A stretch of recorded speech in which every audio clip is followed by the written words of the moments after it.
We are so fortunate to be joined by His Excellency Ahmad Al-Sayed for fireside chat.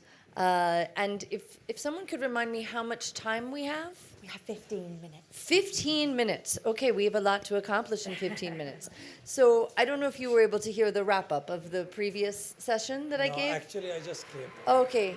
Well, in our previous session, of course, we talked about the importance of Qatar as a logistics hub, the stability of the government, and the importance that that brings to your business partners, both within the country and those that come and use Qatar as a logistics hub, and that stability and how that fosters investment. In addition, we talked about opening trade routes between East and West, but also between Qatar and all of Africa, right? And how Qatar Airways is also helping to facilitate that, and where technology leapfrogging is really helping expand trade routes and expand diversification of supply chains. So that's sort of where we left it. I'd love to open it up to you to give some remarks about where you see the advantages of Qatar and what are the developments happening there. Thank you very much for inviting me. It's a pleasure to be here with you all, and welcome to Qatar Pavilion or house this year. I think the team did a great job to provide this facility. So I'm sure in the first session you discuss the team discussed a lot of things. We have the CEO of the Free Zone who I'm sure covered most of the topic, but from our perspective, we are located in a very strategic location. Qatar has a very advanced and modern infrastructure and has tools also to connect to the world with the very advanced port, airport, airlines, cargo, and business hubs, free zones, economic zones, special zones, and logistics zones to connect. We set the strategies and national vision for 2030. We have a development plan until 2030, and we have many projects laid down and many plans, to reach our targets, for 2030. So, from the logistics sector, which is very strategic, and a big part of our development plan, to the technology and applying AI and digitalization, to the financial also hub and power that we are creating by bringing financial institutions from all over the world. We also, in the technology side, we host the Web Summit for the second year this year in Qatar, and the subscriptions is huge, to be frank with you, and more than last year. So I think, if you put all of these things, and plus our political role also as a stabilizers and mediators, not only in the Middle East, but even beyond, that help position us nicely to be a destination for doing business that everyone trusts and everyone rely on. So in the region, if I wasn't going to go to Qatar, who are your competitors? Where would I locate? It's not about competition, which is competition we believe is good, to be frank with you, and that will, enhance the service. But the Gulf is one of the most attractive destination, currently, worldwide, and that's, to be frank with, there is a coordination, there is competition sometime, and providing the best service, but at the end we complement each other, and we see it like this, because if you enter Qatar, you can also do business elsewhere in Oman and Kuwait, Saudi Arabia, UAE, or Bahrain. So it's open area, and that will give you access to not only the region in the Gulf, it give you also to the wider region, to Iraq, Pakistan, India, and Africa, and elsewhere.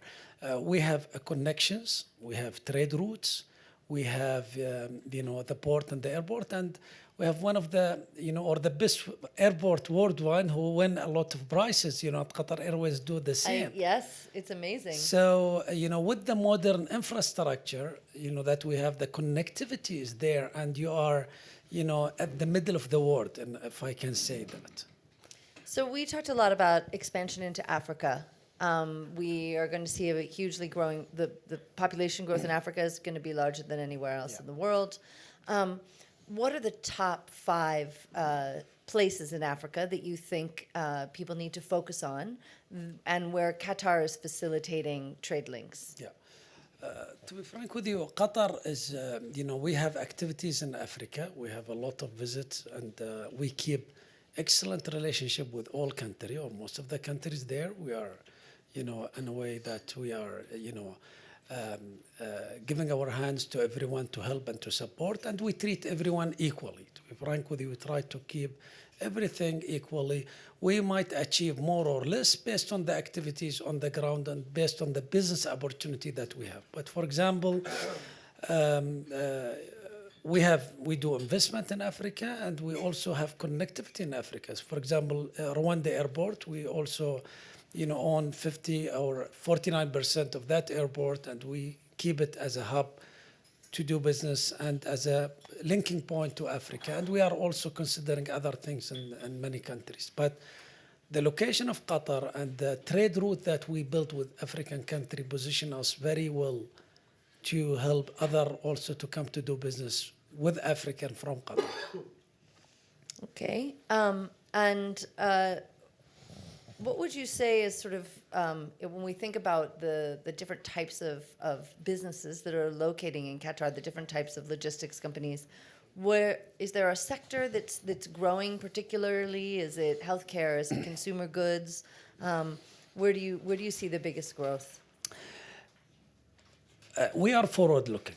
There is traditional sector like industries, and we are already expanding, and we just announced our a new industry strategy to expand the manufacturing for the next few years and have a growth of 3% or more, minimum to grow the sector, but also applying the technology, the AI and the cloud and the data center. We are the first, region for Google, for example, and Azure, Microsoft Azure, and we hold this 2 big company, that's, transform Qatar landscape and digitalization and in technology. That's helping a lot. So to focus on technology, that's a forward looking that we already, doing a lot, and the Ministry of Technology and other institutions is really, helping and facilitating to grow Qatar as a technology destination here.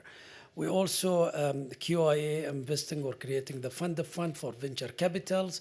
We have the Council for Innovation and, at Qatar Foundation, which will be expanding as well. And they are doing a lot, and helping R&D there. Plus the other business hubs also facilitate technology and hosting technology and helping them to grow, not only for Qatar market, but to the whole region.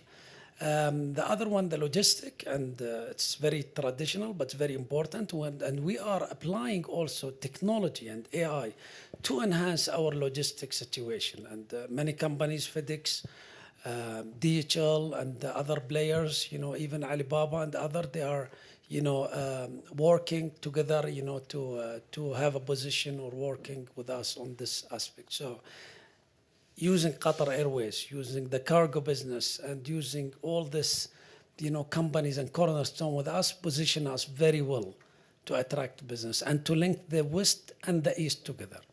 That's amazing. So I think we have time for one audience question, if we have one. Otherwise, we know that you are on a very tight schedule, and we want to make sure to respect that and keep your schedule. But if we have one question from the audience, we would take it. Okay, do you have any? Oh, we have one question right here. I have a question. You have named some Asian countries where you do trade fairs. How is your position with trade fairs in relation to Afghanistan? Could you give some insights there, please?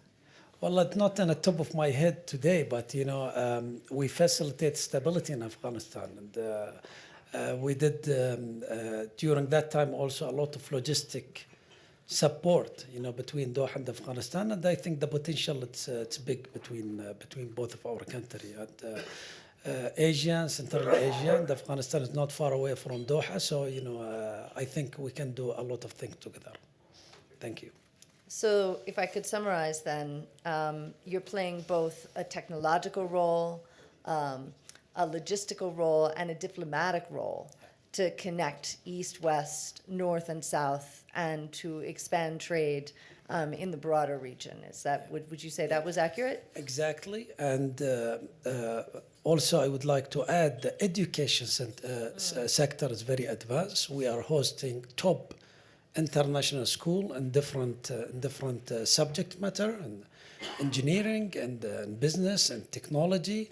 And these schools also providing a lot of opportunity for smart people and talented people to come and to study in Qatar and to work also in Qatar and to work, and the international companies also working to Qatar. So if you add this plus the three other points that you mentioned, and the financial capability, because we also give seed capitals. Different institutions, Qatar Development Bank, Doha Venture Capital, QIA, and others, teaming up actually to provide, a capital to innovation and to entrepreneurial here to grow their business from Qatar. And we are keep working to facilitate the process and to smoothen the service that we provide to our investor to make it light and fast and accurate. Thank you very much. I think I'm sold. I'm sure our audience is as well. So we really, really appreciate you coming and speaking to us today. Thank you very much for your time. Thank you. Thank you so much. Thank you.